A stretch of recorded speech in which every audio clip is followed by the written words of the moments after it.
Can I come in now? No. Well, I believe that's everything. I hope so. Yes, it's a lengthy business. You must be tired. I'm so excited. I wish we could take the youngster right home with us. When do you think we can expect to get him? Oh, well, Oh, just a minute. I'm afraid I forgot something. I have to sign these.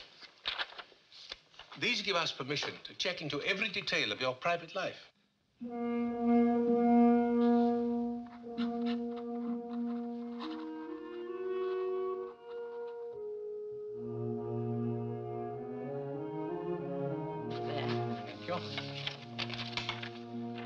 Thank you. Well, that does it, I think. I'm sorry to have kept you so long, but you understand that we must be most careful. After all, it's a child's life. Our investigation can't be too thorough. How long will it be? Well, it all depends. Matter of months, perhaps, but we'll keep you posted. Thank you very much. Eve, dear, we'll be late. Goodbye, and please hurry. Goodbye. Bye. Goodbye. Bye.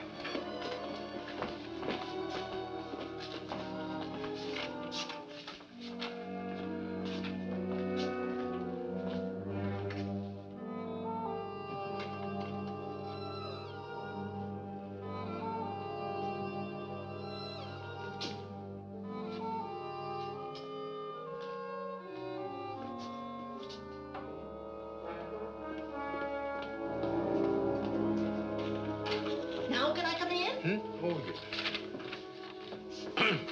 Interview report to the directors. Names of applicants, Harry and Eve Graham. She is 32, he's 38. Occupation, traveling salesman for the Sutter Sales Corporation, dealing in electrical appliances. The company is owned by the Grahams and was started about 4 years ago. Mrs. Graham appears to be very capable. She handles the office work. Mr. Graham covers the Los Angeles area, where they hold a sales franchise for a deep freeze concern. Their income, presently about 20,000. Married 8 years. You don't need to wait for me. I'll straighten up. Yeah, I tried that once before. Nearly lost my job. You and your cleaning up. Well, go on, go on. You're not disturbing me one bit. Mrs. Graham is unable to have a family. Her problem is of undetermined origin. But we'll check several physicians who have examined her during the past 8 years. They will take an older child, 4 or 5 years, of either sex. From the preliminary interview, it's my opinion they would make fit parents, but something bothers me about Mr. Graham. He seemed impatient during the interview. A chip on the shoulder sort of attitude. He behaved rather strangely when signing the permission to investigate form. Perhaps this is my imagination. I'll report further when I visit the Grahams' home for the customary inspection next week. Whew. Well, that's that. If all the others was like you, there wouldn't be any babies given away in this state at all. Why are you such an old fuss budget, huh? If you had made a mistake once, you wouldn't want to ever let it happen again. Not where a child is involved. No. Well, goodbye, dearie. Eve Graham. To Sutter Street. And Harry Graham.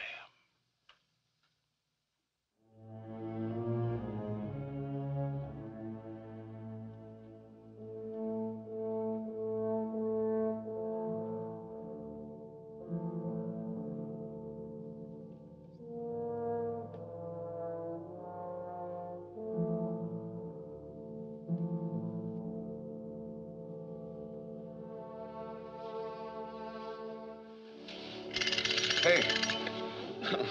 What goes on? Oh, I couldn't resist him. He's the beginning of a collection. There's a whole army that goes with him. We haven't heard anything yet. Oh, but we will, you'll see. Mr. Jordan looks like Santa Claus. Just like a man who gives babies away. And anyway, it's good practice for you, being awakened by mechanical toys. On a teddy bear in the face, and maybe later on a football in the tummy. Oh, you'll learn to love it. You will love it, won't you? Of course I will. Why do you ask? Oh, and it's just my imagination. The other day in Mr. Jordan's office, I thought maybe you were sorry we'd started the whole thing. I wasn't sorry. It's just that Santa Claus was such a deliberate old codger. He got on my nerves, that's all. How about undoing my blouse? How about getting yourself pulled together? This is Tom Morgan Saturday with us. You can do the Caesar salad. What else is cooking? Oh, everything you hate. Roast beef rare, potatoes brown. How does that sound, Master? Sounds like the perfect wife. Good in the office, great around the house. I wonder if it will like him. Well, if it doesn't, I'll keep it myself.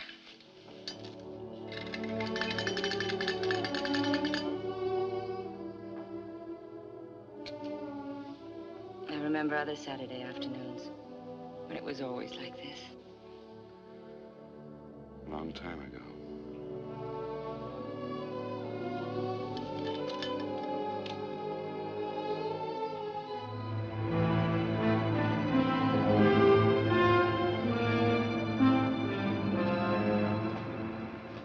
You know, this really is a beautifully planned apartment. Yes, we think so.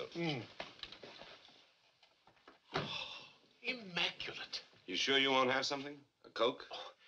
Could I have a glass of milk instead? Yes, surely, sir. Thank you. My stomach, my work, all the tension. You don't mind my saying so, Mr. Jordan. I think you take your work much too seriously. It's not worth it. I think it is. By the way, we've begun our investigation on you. Oh? How's it look? Everybody speaks very highly of you. But? I've been a salesman too long not to recognize sales resistance when I see it, Mr. Jordan. I have a feeling you don't want us to have the child. Oh, I wouldn't say that. Thank you. Well? Am I right? I don't know whether I do or not. At least not yet. I understand you spend a great deal of time in Los Angeles on business. Yes, that's right. Then perhaps you could give me the names of some of the people down there with whom you work. Oh, it's all routine, nothing more than that. You're very conscientious, aren't you, Mr. Jordan? Well, I'll drop you a line and refer you to lots of people in Los Angeles. There's something else about me I think you should know. I have a small mole on my right shoulder. Would you like to see it? Oh, Mr. Jordan, I'm sorry I'm late. That's all right. I was early. What are you two doing in the kitchen? Mr. Jordan's been looking us over. I've seen your home. It's pleasant, very pleasant indeed. Won't you stay for dinner? Oh, thanks, I can't. I have to get back to the office. Lots more paperwork to do there. I'll see you to the door. Oh, thank you. Goodbye, Mr. Thank you, Mrs. Graham. Thank you.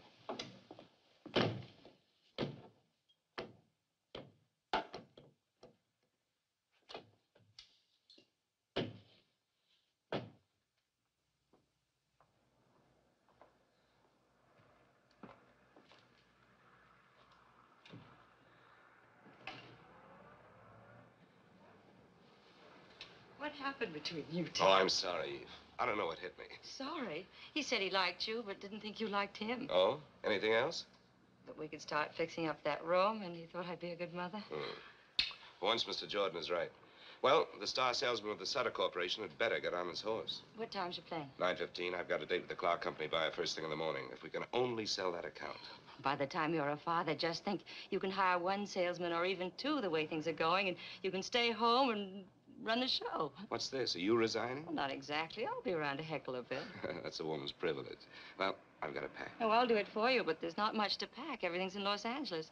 Don't you ever get a hole in your sock? And how do the buttons manage to stay on your shirts? You never bring them home. I've found a laundry that does it. Saves a lot of trouble. I'll only be a minute packing your bag.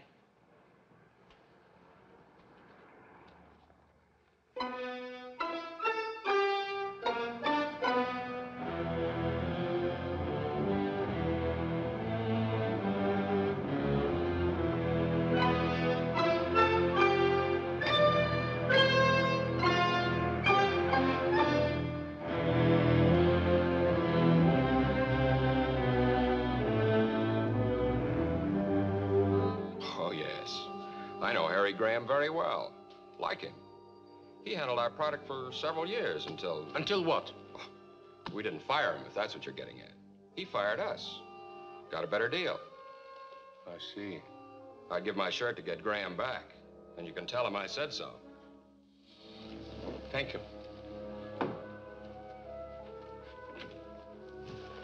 Thank you very much.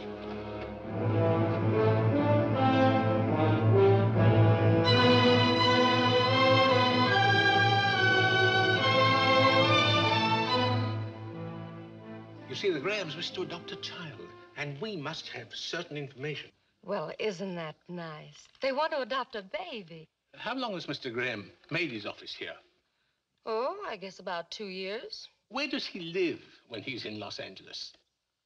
I guess he just lives around. Hotels, motels, wherever he can get in. It's cocktail time, honey. Are you with me? Mr. Jordan, this is Roy Esterly. Oh, I'm very pleased to meet you. What line are you in? Mr. Jordan is getting some information on Harry Graham. Oh, Harry's not in any trouble. Mr. Jordan's not a cop.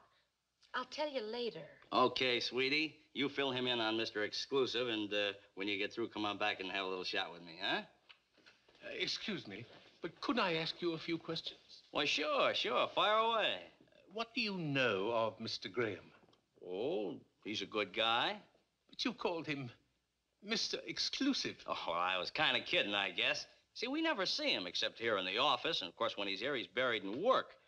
You know, I can't understand how a guy can live without a little social life. So he's not a playboy, like some cornballs I could mention. Playboy. He's the original Invisible Man. You never see him anywhere. He's not at the hotels, restaurants, nightclubs. Man comes to town, and just like that, he disappears. Mr. Jordan, I have an idea. I'm sure Harry will be calling in. You can get everything you want right from him. I'll call the hotels for you. Why don't you just sit over there at Harry's desk? Well, thank you, miss. Maybe I should see Mr. Graham after all. Yes, I'll wait. Oh, as long as you're going to all the trouble, would you kindly ask the hotel people when Mr. Graham was last registered? Surely, I could do that. Say, Mr. Jordan, your throat must get pretty dry asking all those questions. How about a little slug? Oh, you're very kind of you, but no thanks. Bob Vance never called, did he? No. That's good, because I don't want to talk to him. Hello? No, he's in Redlands. He'll be back the day after tomorrow. Yes, I'll have him call you.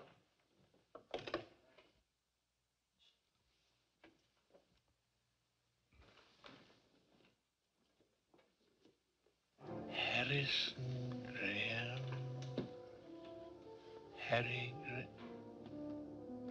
Harrison Graham. Good night.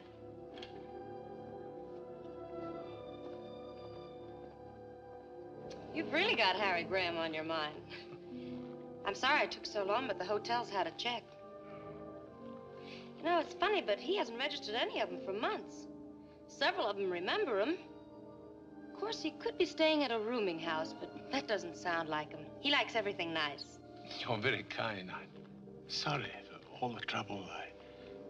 By the way, is Mr. Graham known by any other name than Harry? No, his name is Harry. Look, Mr. Jordan, he was in yesterday, and I know I'll be hearing from him soon. Give me a number, and I'll have him call you. Or maybe you've gotten everything you need, huh? No, not yet. Excuse me, it's that board. Oh, thank you. Graham, Harrison Graham, 132 Brink.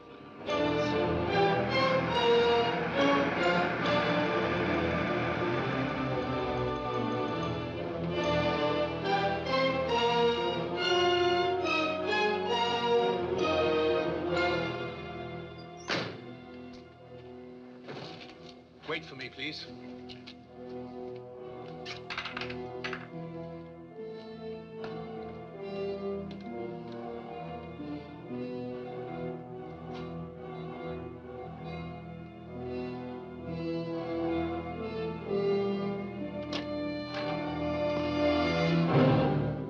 Good evening.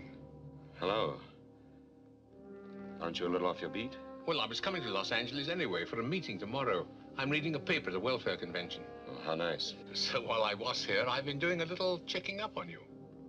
Tell me, why are you listed in the telephone book under Harrison Graham? Harrison Graham's my real name. Oh, you changed it? some time ago. I thought it sounded a little formal, if you know what I mean. Yeah, but in San Francisco, you're listed as Harry. The phone company got it mixed up. Look, I'm dead on my feet. I just got home from work a couple of hours ago. Suppose we meet for lunch tomorrow. Maybe we can learn to get along.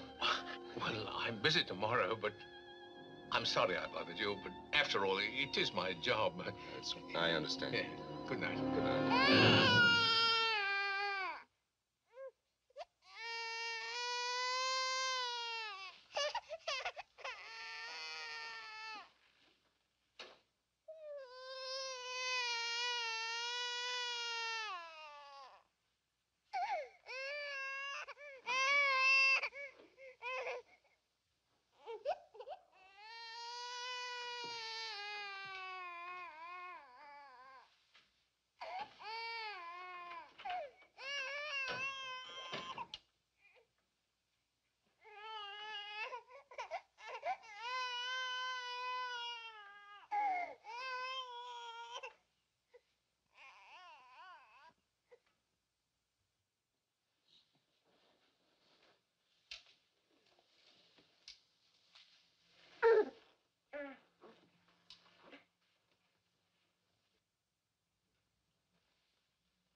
It's all right.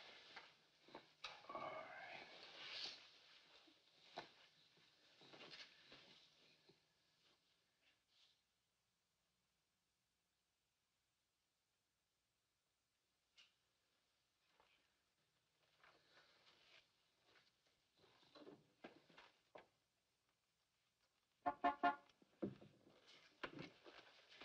Pay him off. Tell him to go. You wake them both up. My wife's sick, too. She's in the other room asleep. She's been up with the baby 2 nights in a row.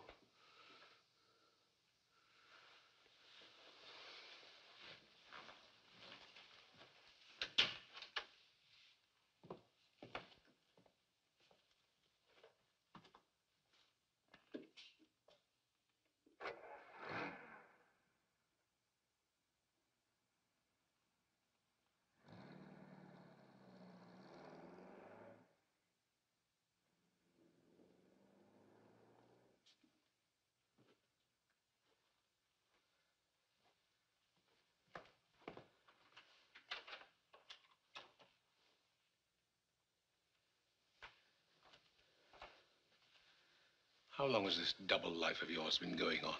About 8 months. And you tried to adopt a child. What are you going to do? Call the police. You can't. Not now. Not with her like this. Please, I've got to try to make you understand. Please. I can't believe it. I can't.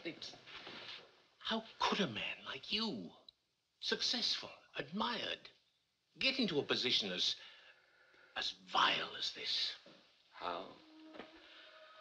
I don't know. I don't know how. Loneliness, I guess.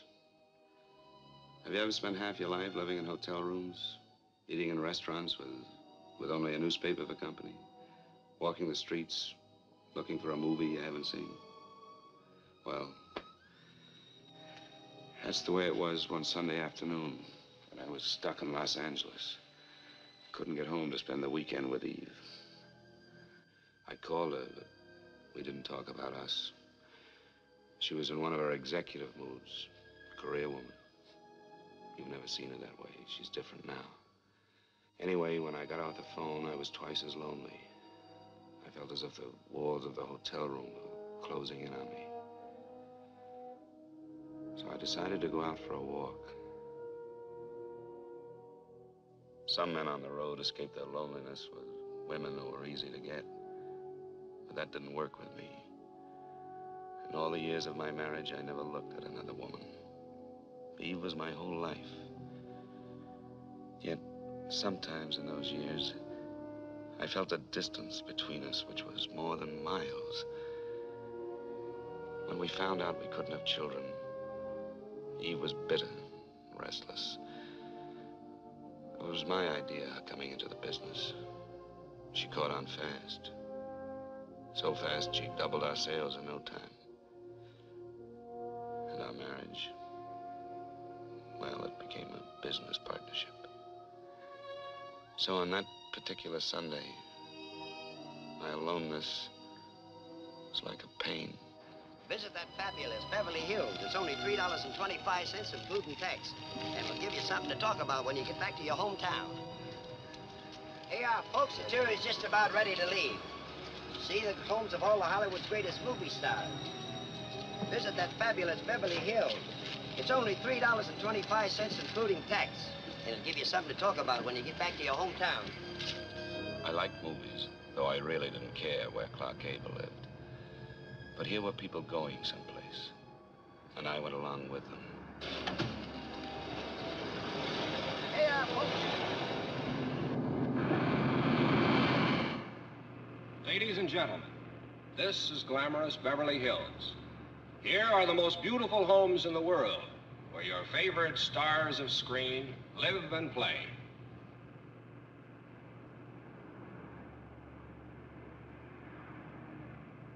Over there is the home of a woman who knows Hollywood best.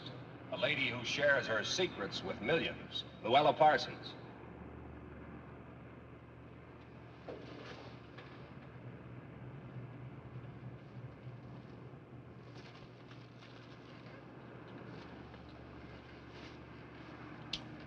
Thanks. Here we are. On your right is the home of that shy and modest man, Harvey's friend and yours, Jimmy Stewart. Now take a look on your left, and you'll see the home of that funny, funny man, Jack the Miser Benny.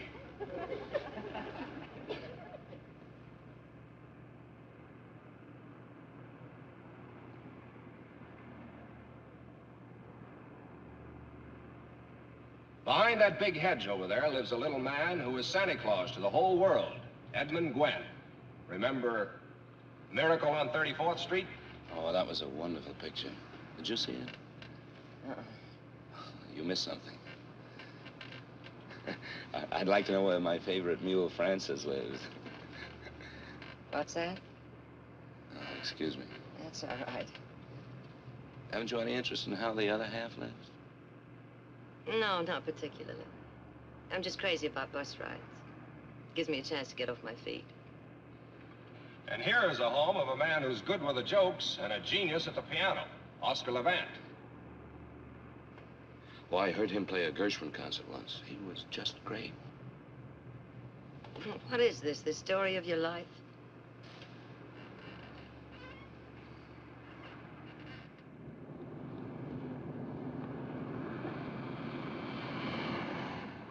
Were you wondering where our glamour girls are?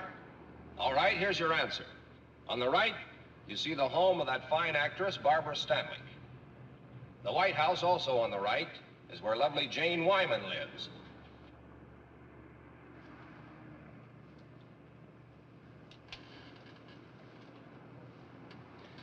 You know, you just like me for my lighter, that's all.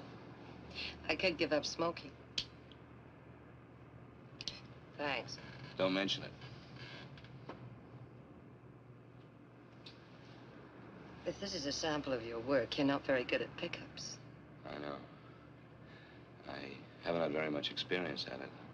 This is the first time I ever tried to pick up a girl. Oh, gee, that's too bad. I should be better at it. How's that? Well, I'm one of those terrible fellas that frightens the farmer's daughter, you know. I'm a traveling salesman, only a kind of backwards one. Yeah, you could use a few tips, like, I'm sad and lonely, just want someone to talk to.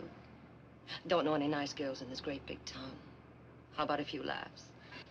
You know, I wanted to say all those things to you just now, only on the level.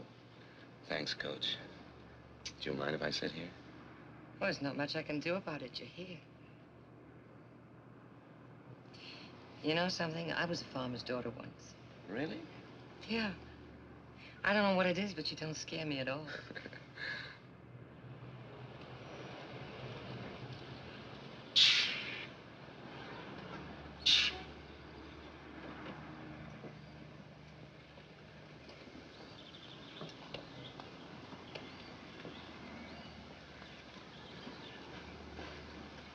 Well, thanks for the use of the lighter.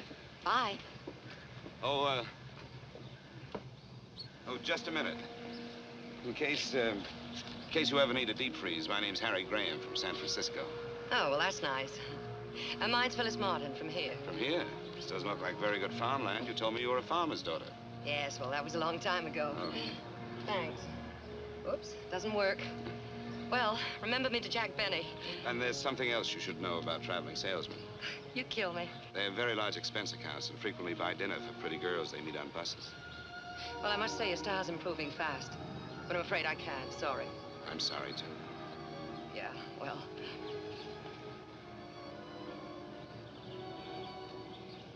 Do you like Chinese cooking? Sure.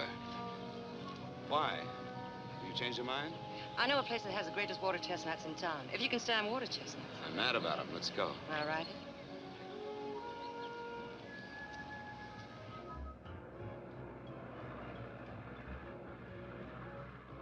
Early American Chinese. You're gonna love it.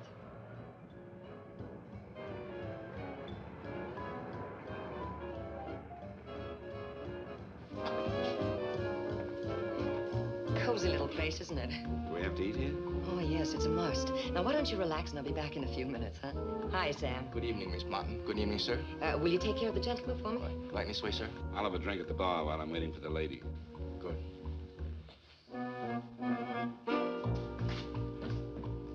Scotch and soda, please.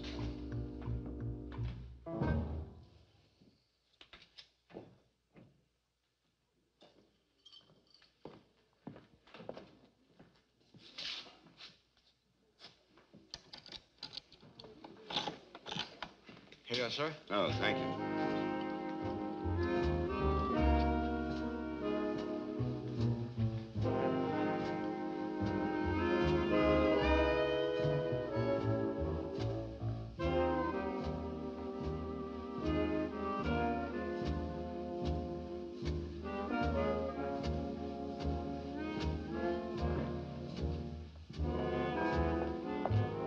Dinner's ready. Table's over there. Oh, no. What are we playing, charades? The outfit came with the job. I work here. I don't believe any of this. Well, the pain will wear off in a minute. Just follow me. Egg soup. Very healing. I ordered the rest of the dinner for you, too.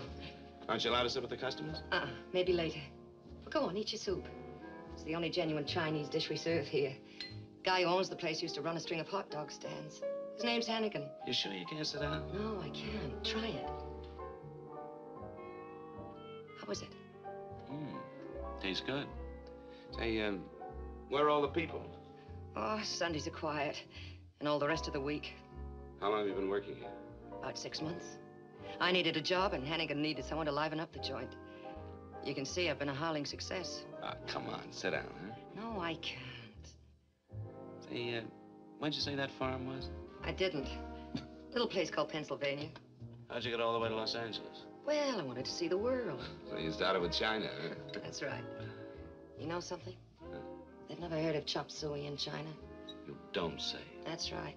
It's the house specialty here. And the next course, if you can stand it.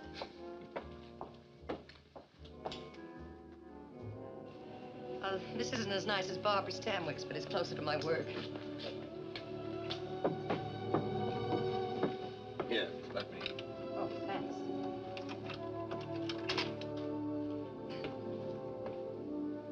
Well, thanks for a lovely evening. It was nothing. Drop in again sometime. So long. You know, we've been together 7 hours, and I still don't know a thing about you, except that you're the nicest stranger I ever met on a bus. Well, I don't know anything about you either. Let's leave it that way, huh? All right. I will tell you one thing about myself, though. What's that? On that bus this afternoon, I felt just as lonely as you did. Feel better now.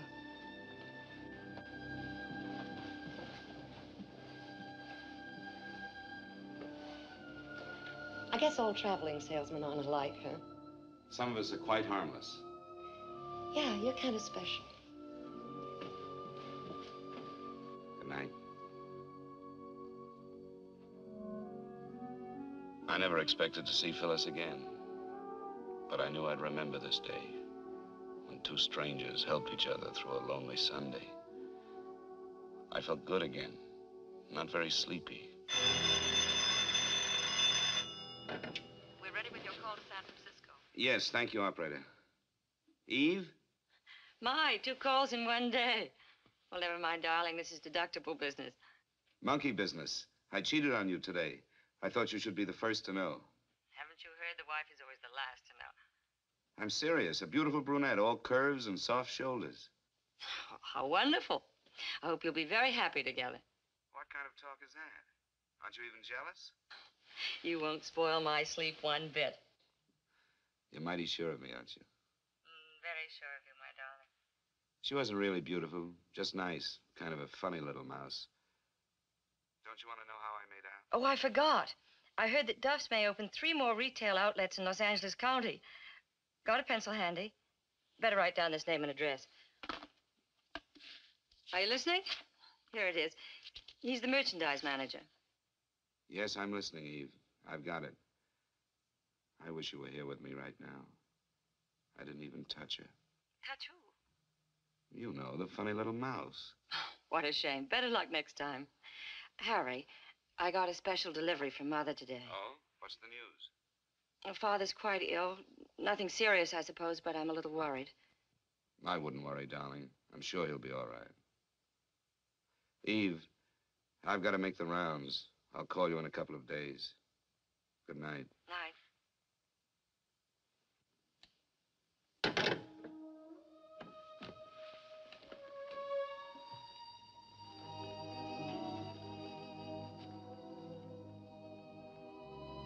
And in a couple of days, I did get home. Dead tired and a little bit sick of the deep freeze business. I only wanted a weekend with Eve. But she had other plans, big plans. Tom Morgan, our lawyer, was there. Carl Forbes. He was a buyer for the Edmond chain. I'd never been able to sell him. Then Eve decided she'd try the woman's touch. Why did you ever send your wife in to sell me? She packs quite a punch. Hadn't you heard? Eve's the brains, I'm the brawn. Oh, don't listen to him. I'm just Harry's little secretary trying to get along. I was afraid you'd ask me how the thing worked. Well, how does it work? Would you like some more coffee? Oh, no, thanks. Now tell us all about the superior mechanical features. All right, but stop me if this gets too complicated for you. In the home size, there's a special condenser that eliminates the fan noise and the outside moisture. The single-phase motor is completely sealed, so it has greater efficiency, and we can prove to you in normal operations that our product will save you in electricity 2.5 cents per hour, and the lid is counterbalanced. We just happen to have a model in the kitchen. And if you have your combination Phillips screwdriver handy, Mr. Forbes, I'd be happy to take the freezer apart for you. Any questions? No questions. And no demonstration, please. I'm convinced. At least almost. Perhaps another little brandy? Harry, Mr. Forbes would like some more brandy. Harry? Oh, of course. I'm sorry. Tom? No, thanks. No more. How about a little poker? The evening's so nice we might play on the terrace. I'm afraid of you, but I'm game. Me too. Oh. Come on, Harry. Let's have at it.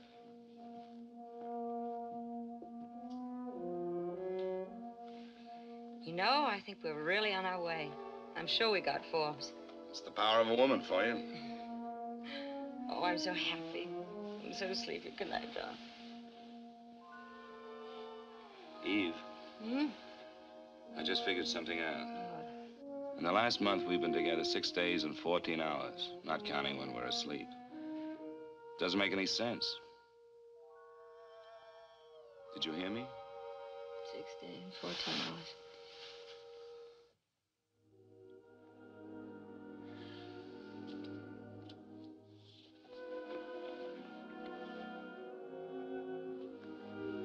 Eve, let's go away tomorrow.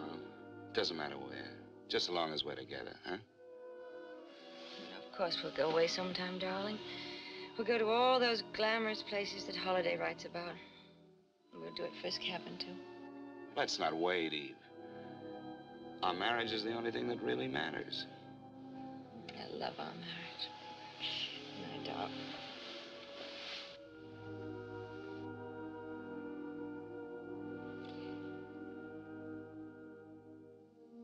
So I hit the road again. When I got back to Los Angeles, I found myself dropping into the Canton Cafe. One tea coming up, rice cakes, and your fortune free. Shall we go? The decorations are terrible, but the service is great. Oh, come on, sit down, huh? Just for once. You want me to lose my job? Oh. What does it say? You will travel far. Well, that's right in the button for a traveling salesman. Here's another one. Uh-huh. Money and fortune await you. That's better. And the last one. Dance and the world dances with you. Wow. Things are warming up. Do you like to dance? I don't know. It's been a long time. Well, do you want to take a chance with me? All right. When you finish tonight, where'll we go? Oh, why don't we stay here? It's so romantic. You're a little character. Miss Martin, Oh. over there. Sorry. See you later. That night we danced. There were other evenings with Phyllis, too. We asked nothing of each other. I had never kissed her, never touched her. Just being together was enough. But all the time, I suppose we were fooling ourselves. Ready. Good night, Sam. Good night. Good night. Thanks. Well, Phyllis, tomorrow's my birthday. Do you want to have dinner with me? Help me celebrate? I'd love to. And tomorrow's my day off. I'll pick you up at 7. Sure you haven't anything better to do? I'm sure. Okay. Phyllis.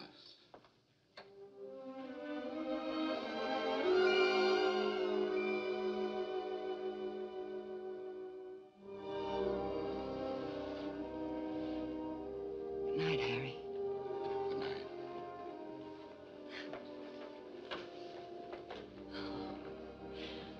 See you tomorrow then, huh? At 7.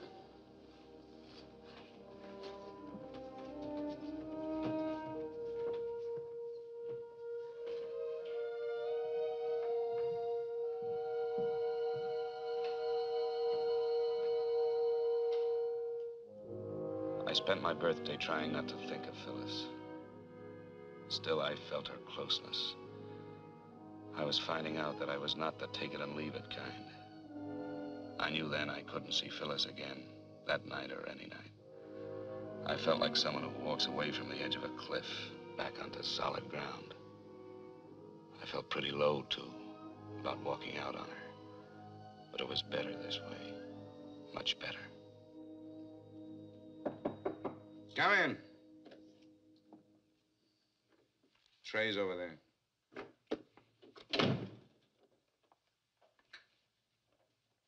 Not much of a way to spend your birthday. Phyllis, didn't you get my message? Well, sure, I got it. That's why I came over. I was worried. What's wrong? Nothing serious. I think I'll live. Just a headache I couldn't shake. Yeah?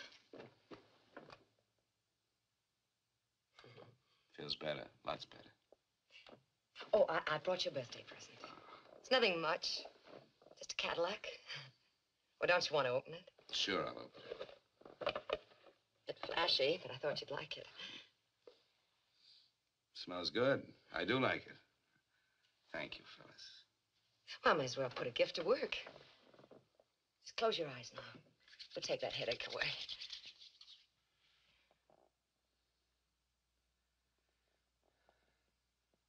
It's working already.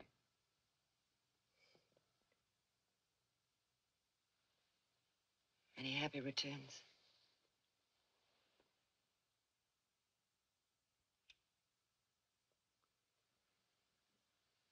You know something? The headache's all gone. We're going to have that dinner after all. Oh, no, we're not going anywhere. You're going to take it easy. Lady, you have healing powers that are miraculous. I can already hear a soft piano, champagne corks popping, and I know just the place we're going to. We're going to Acapulco. You're crazy. Yes, and I need a shave, too. Look, I'll go home and get into something slinky, then pick me up in 15 minutes, huh? All right. I'll get into something real uncomfortable. You kill me. See you.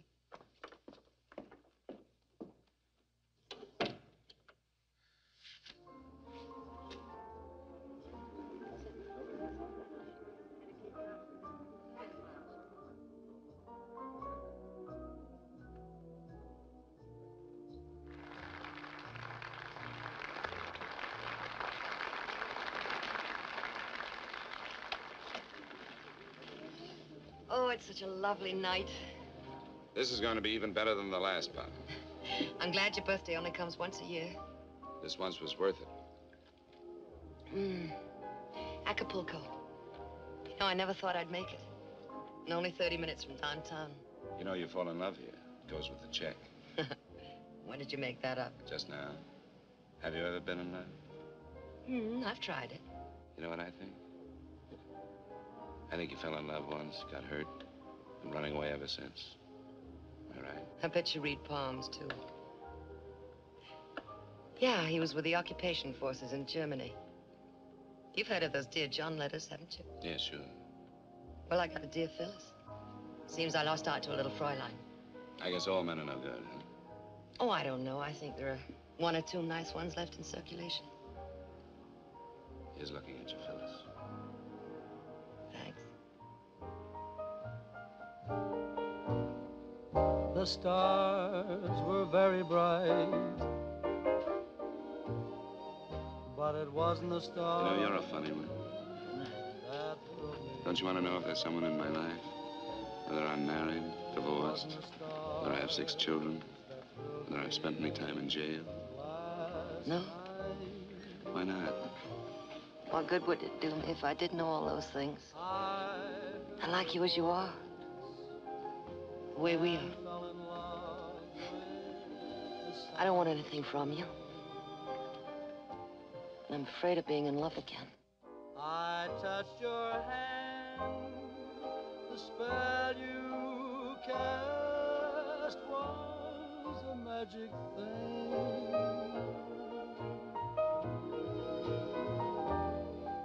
We watched the moon in flight, but it wasn't the moon that thrilled me.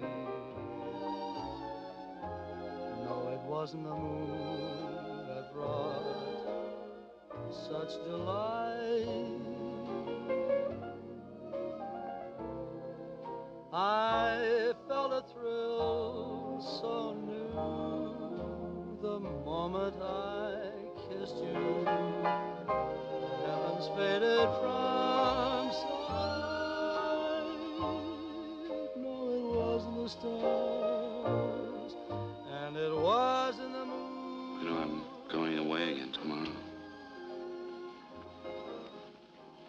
Tomorrow's a long time off.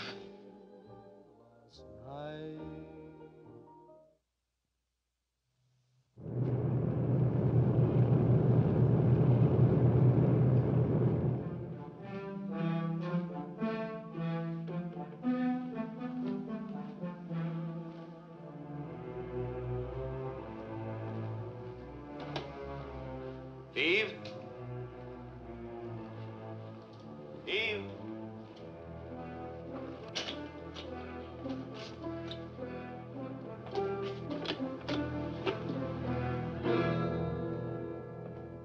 Eve? What's wrong? Darling, I'm so glad you're back. What's the matter? Father's had a heart attack. His condition's critical, and I have to go at once. Oh, poor baby. I'm sorry.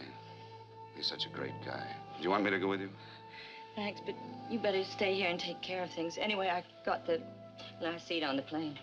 What time? 10 o'clock. I changed planes at New Orleans for Miami. What about money? All right, I cashed a check on the company. How was the trip? Pretty good. We got the Barlow account, but it took some doing. Good boy. Hartnell's in Ventura is complaining about factory deliveries. I got that all straightened out. Oh, fine. Well, I'll take care of the office here until you get back. If If you need any help, call. I'll hop a plane. Maybe he'll pull out of it, huh? I hope so. Ooh, I almost forgot. Oh, lovely. You like it? I'm crazy about it. Put it on for me, will you?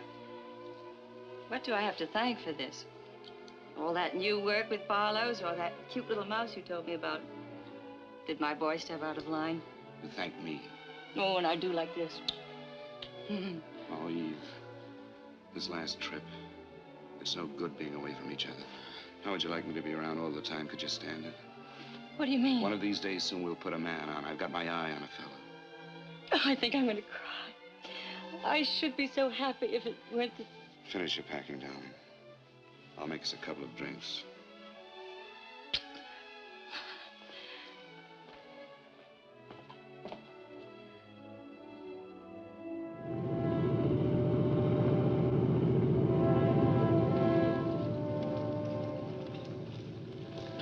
I've been thinking about something. What was that?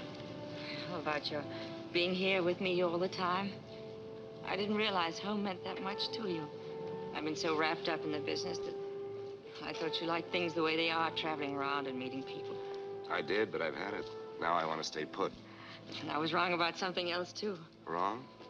For nearly 4 years, ever since the doctor said no baby, I hated myself and you and everybody.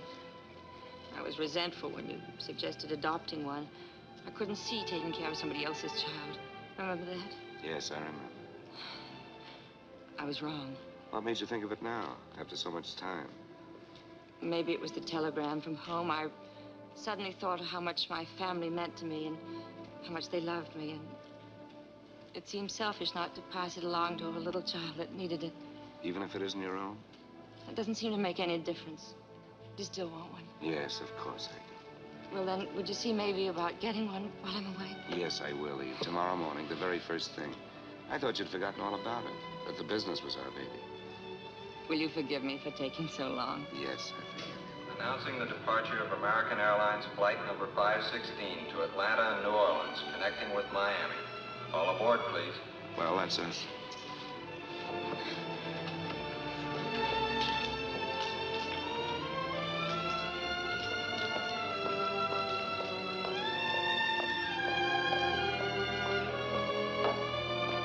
So that's how I first crossed your path, Mr. Jordan. I called you on the phone, wanting to know how to start. We wanted a little boy or a little girl. Didn't make any difference which. And we wanted it faster than any child had ever been adopted before. But you told me it wasn't as easy as all that. And how right you were. Yes. You wanted a ride, roughshod, over all our rules. Now, what changed you? What happened after that? I stayed close to the business, except for 3 flying trips to Florida. You see, Eve's father had improved, but it took a lot out of her mother. She collapsed. Went on month after month. There was nothing Eve could do except stay there. It had been over 3 months since I had seen any of our accounts. And the business showed it. I had to make the rounds. I did my work. I didn't see anybody but the customers in Los Angeles. Of course, I thought of Phyllis. I wanted to see her. But not the way I saw her the last time. Anyway, before I left town, I dropped in at the Canton Cafe.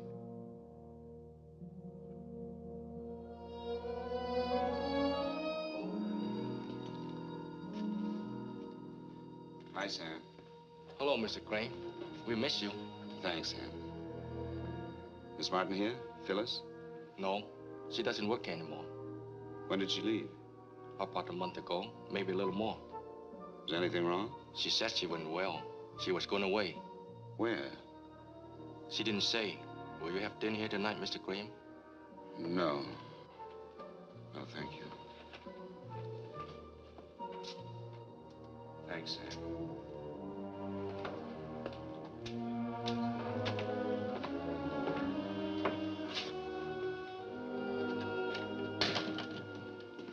Yes? Is Miss Martin in? Miss Phyllis Martin. What do you want? My name's Harry Graham. I'm an old friend of hers. Does she still live here? She still lives here, but She isn't feeling well. She doesn't want to see anyone. Well, I've got to see her. You remember me, don't you, Mr. Graham? I've spoken to you on the phone several times. Oh, yeah. Yes, I remember. Come in. Thank you. I think she needs you. Her room's right up there, first on the left.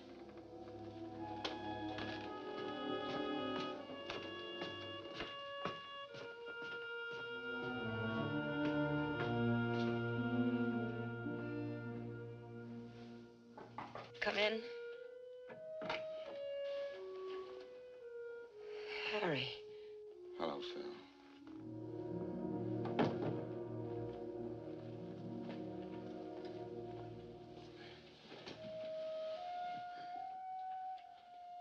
What's the trouble? Nothing. It's good to see you again. I just got back from San Francisco. I've been working there for the last few months. I went to the restaurant and they told me. And I had trouble getting past your guard downstairs. Well, now that you found me again, how are things in the deep freeze business? What was it, hot water heaters? Phil, what did the landlady mean just now when she said she needs you? I don't know. Come on. Look, I don't need anybody. I can take care of myself. I'm a big girl now. Phil. Was it that night? My birthday? It's yours, if that's what you mean. I know. Harry, you don't have to do anything about it. But I want to do something about it. No, I don't trap my men this way. You're free just as you always were. Why didn't you want to see me? What were you afraid of? I don't know. I guess maybe I was afraid you wouldn't want me to have it. I don't think I could stand that. You see, I never had anything of my own until now. Don't be afraid. Of course I want you to have the baby. I'll take care of everything. Don't worry. Look. I've got some things to do. You stay here and rest a while. I'll be back later. Good. And Phil, I'm glad, terribly glad I found you. So am I.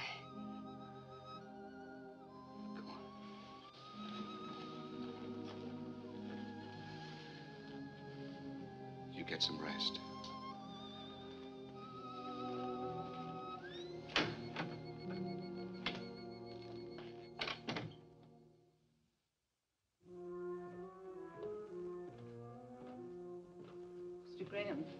Mr. Graham, this is Dr. Wallace. He's taking care of Phyllis. I was just going up to see her. How is she, Doctor? Could I speak to you for a minute? Yes, surely. Excuse me. I think she's going to be all right. She's had a rough time of it this last month. 2 transfusions. And she's not very strong to start with. Then there's the mental, emotional state to contend with. You can understand.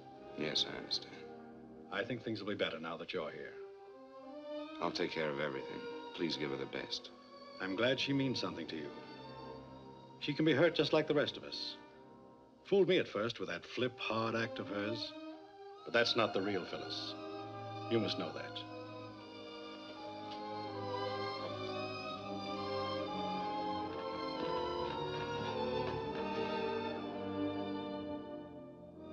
How can a man call a woman his wife for 8 years? Someone whom you love, who loves you. How can you call her and tell her that you must have a divorce? Worse than that, you've been unfaithful. You're going to be a father. How can you hurt someone so much?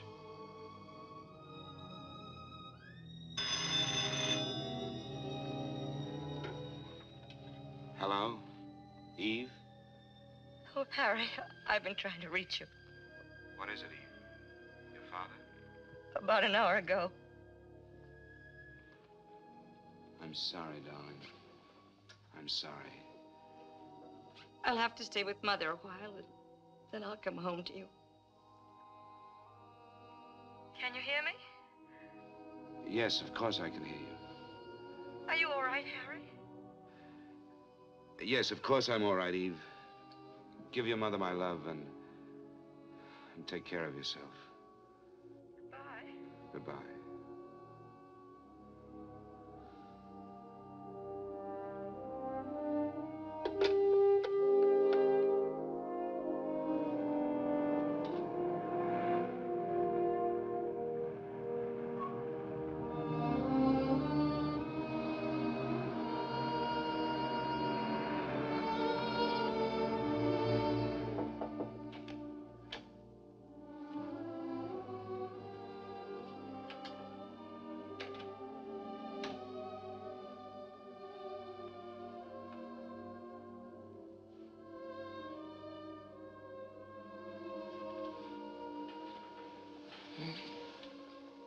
Hello, Phil.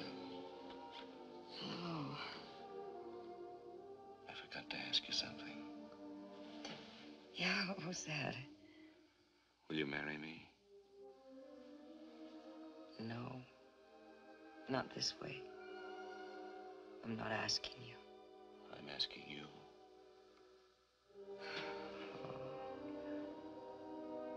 I hate to take you out of circulation like this. There must be a waiting line. There's nothing like that. And no one like you. Are you sure you want me? I'm sure. I do love you, Harry. And I'm so glad I do.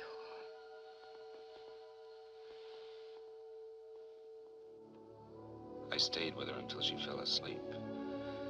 You may laugh, Mr. Jordan, but for the first time, I felt needed. I loved Eve, but I never felt she needed me. How did you expect to get away with it? I didn't. What did you do when Mrs. Graham came home a few weeks after your other marriage? Why didn't you tell her then?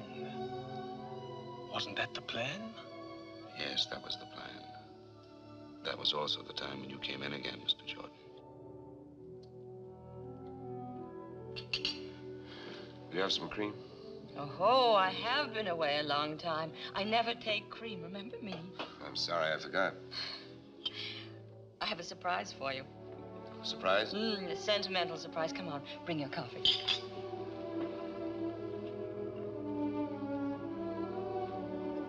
Eve, there's some things we've got to talk about. Father wanted you to have this watch. It was grandfather's, and then when Father and Mother married, it was a wedding gift to the groom. Grandfather said that having a watch and chain made a man feel more like a man, sort of like a mustache cuff, I suppose. I wish I could have thanked him for it. Well, he told me to tell you to take very good care of it because it should be passed down to our son. He said it was a lucky watch and should be kept in circulation. Our son, I'm glad he didn't know how I let you down. You haven't let me down. You couldn't. Yes, I did. When I learned I couldn't have a child. And that's when I became the little efficient white-collared girl. I forgot some things. You didn't forget. Maybe I became the absentee husband. Wanted to show the business world we were smarter than the rest. And we did show them. Listen, Eve. Come on. I've got another nice surprise for you.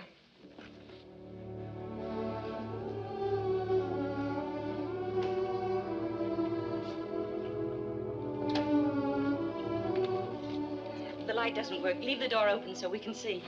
I cleaned it up today. But don't worry about your golf clubs. I put all our junk in the closet and I stored the suitcases. Oh, I think it's going to be very nice when we get it fixed up. Go a little slower, Eve. I'm not with you. Remember Mr. Jordan? Mr. Jordan. When I left for Florida, you said you'd look into the adoption business, and you told me about Mr. Jordan. Oh, yes. Now I remember. I spoke to him on the phone. What about it? Well, that's a surprise. I called him this morning. He said he wanted to see us both, but he thought he could help us. Of course, it may be a while. Oh, so you decided to go ahead and fix the place up? Well, I know it was impulsive, but I couldn't wait. I thought we'd put the bed here, and the chest of drawers over here, and one of those little rubber tubs in case he's too small to use ours. Like it? You still do want a child, don't you? Is adopting a baby terribly important to you? Oh, yes. More important than I ever knew before. Except for you, it would mean everything to me. All right, then. I guess we'll go see Mr. Jordan.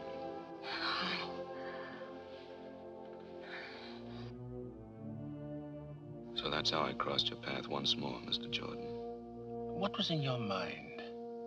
Did you think you could live this life for a lifetime? Well, when I realized how much a child meant to Eve, I decided to help her by staying married until the baby became legally ours. Then I'd get out of her life. I must say, that was both a gallant and a foolish scheme.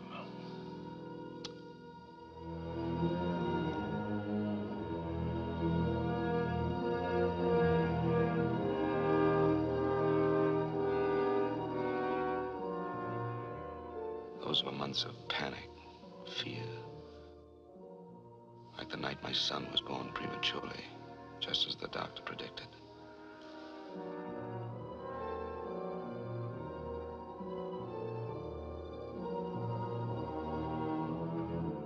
Mr. Graham.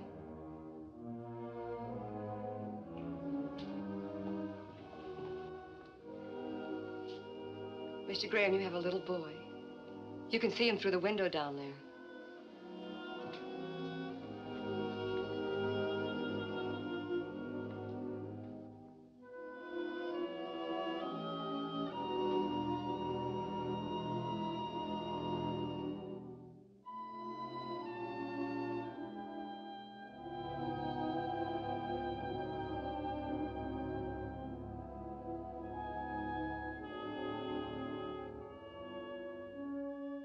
The axe began to fall one day not so long ago, when I'd just gotten in from San Bernardino. I'd stopped by the office to clean up my desk. It was Eve's and my anniversary. I tried to get home, but I couldn't make it.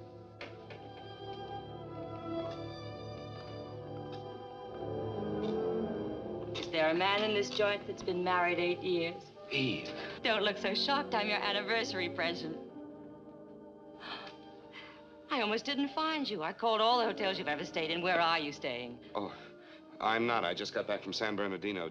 Did you get my flowers? Oh, I didn't wait for that. I got your wire and decided something should be done about it, so here I am. Aren't you glad? Of course I am. I was just about to call you. Oh, never mind that.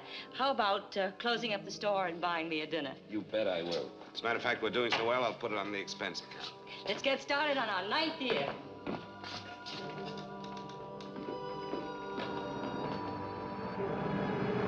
After dinner, Eve wanted to take a walk. I was afraid every step of the way. Yet I tried to get into the holiday spirit for her sake.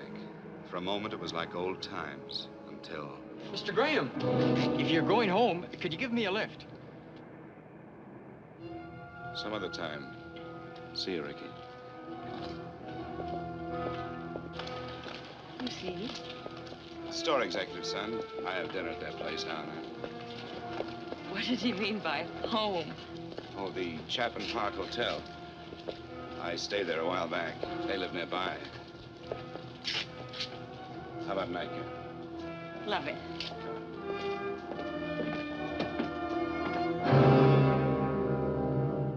After I put Eve on the plane for San Francisco, I came home to Phyllis and more of my insane double life. I was beginning to act and think like a criminal, afraid to be found out, yet sick of deceit and lies. Hello, Phil.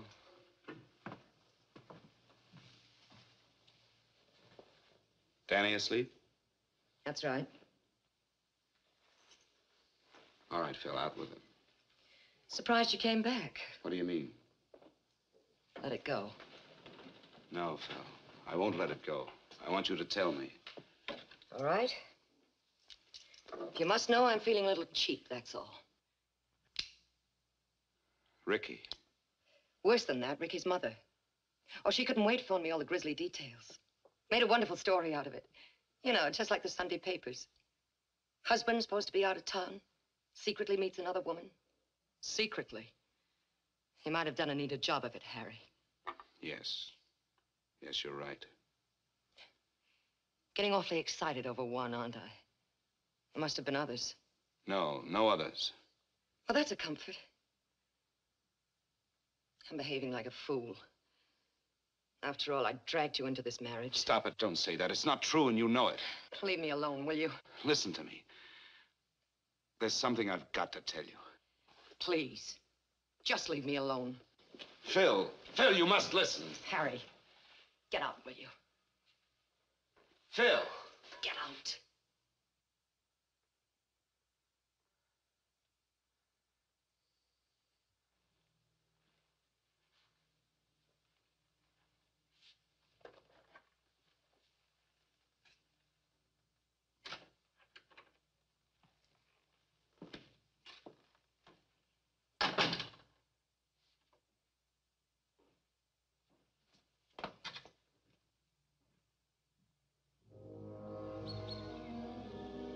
I stayed at a hotel that night.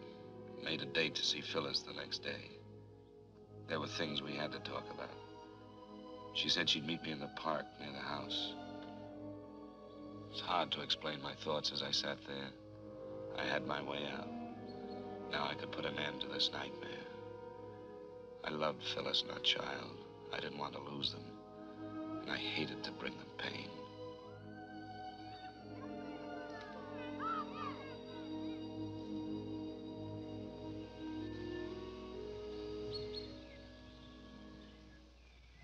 Hello, Phyllis.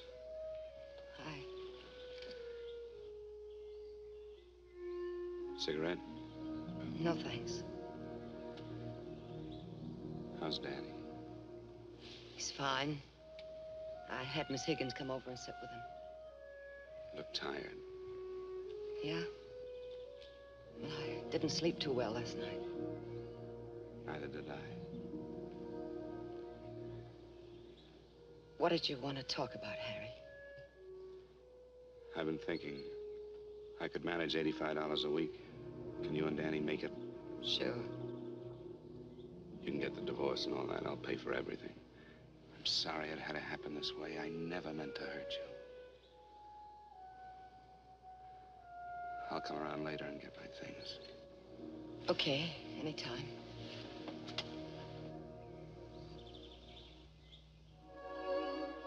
Goodbye, Phil.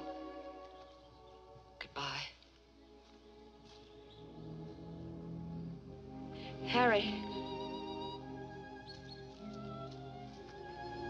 This is crazy. I can't go through with it. I guess you just gave my ego a kick. Will you forgive me? I do love you so. You big lug. You know why I didn't sleep last night? I kept thinking about our marriage. You know, the way we got into it. It wasn't fair to you. Don't say that, Phil. Never, do you hear me? Please, take me home, will you? You really want me to? Oh, yes. We need you. Come on.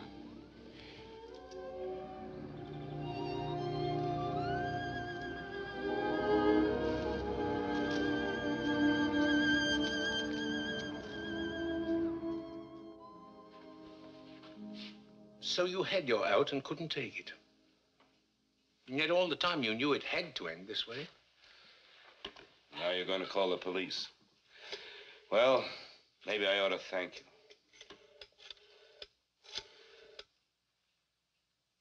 I'd like a taxi at 132 Brinkman Street, please. That's right, thank you. I'm not a policeman. It's not my duty to do anything but see that the juvenile wards of the state of California are given decent homes. I'll pick up my taxi outside.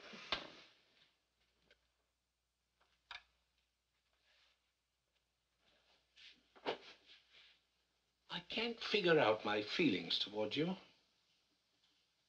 I despise you, and I pity you. I don't even want to shake your hand, and yet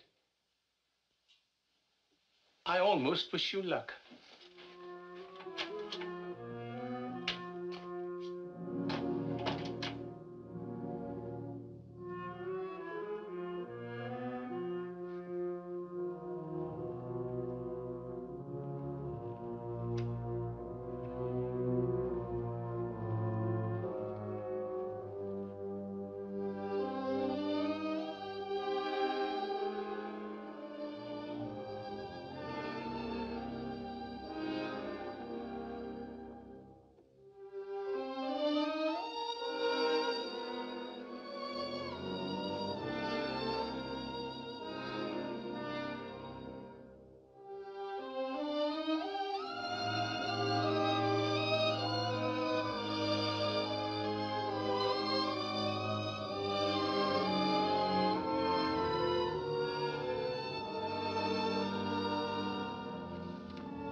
Dearest Phyllis, just a moment ago, I watched your sweet face as you slept, knowing I had to hurt you again.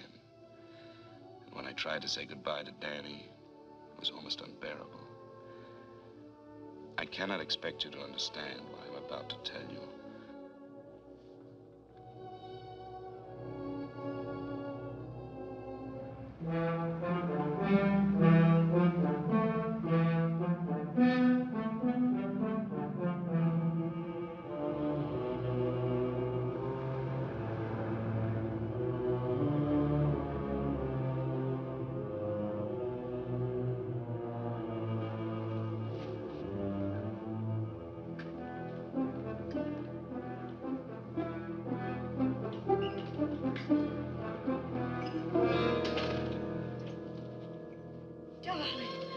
Oh, wonderful you're here. Why didn't you tell me? I couldn't. I have to go away. Go away? Where? I can't explain now. There isn't time. There isn't time. What do you mean? Tell me. I wanted to tell you. That's why I came back, but now there are people waiting for me downstairs. People, what are you saying? All I can do is pray that one day you'll forgive me. Try to remember one thing. I love you. I've always loved you.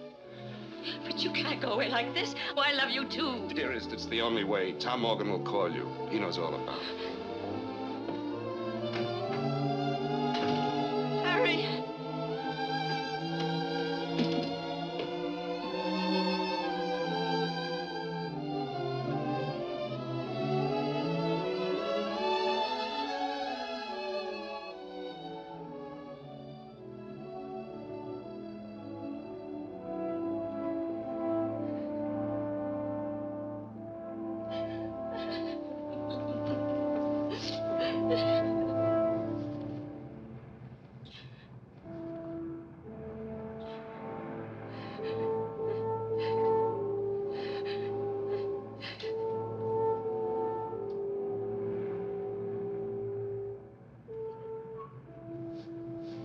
Harry.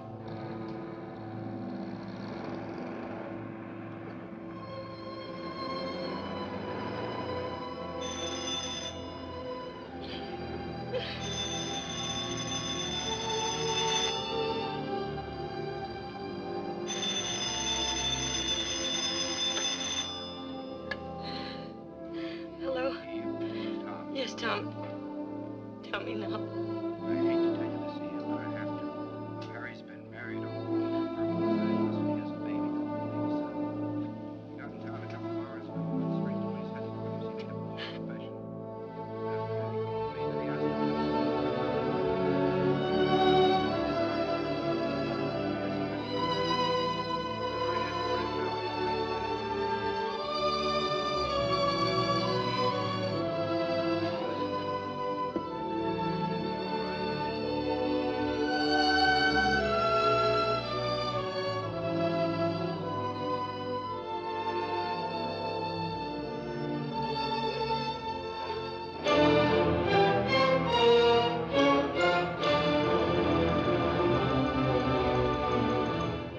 Harry Graham is in no sense a hero, certainly.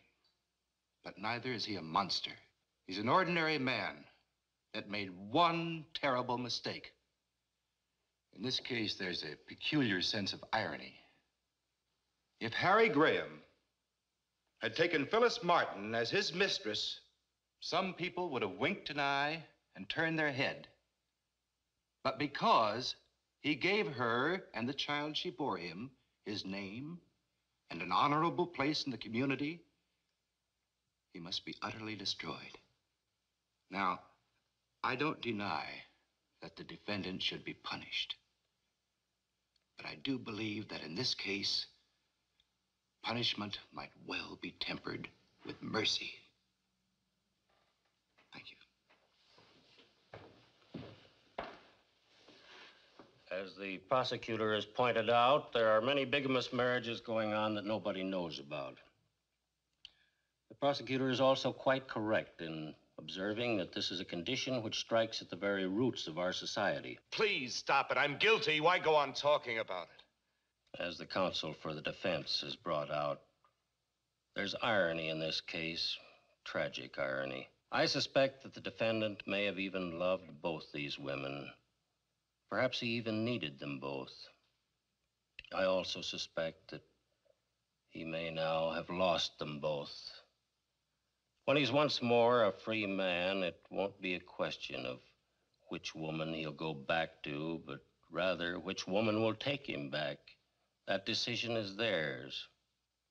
Under any circumstances, he'll be forced to continue to support them both, and he will legalize the status of his son by naming him in his will. These are decent women, Mr. Graham. You're basically a decent man, and that's the whole point. When a man, even with the best intentions, breaks the moral laws we live by, we really don't need man-made laws to punish him. You'll find out that the penalty of the court is always the smallest punishment. Sentence will be passed by this court 1 week from this day at 11 a.m. The court is adjourned.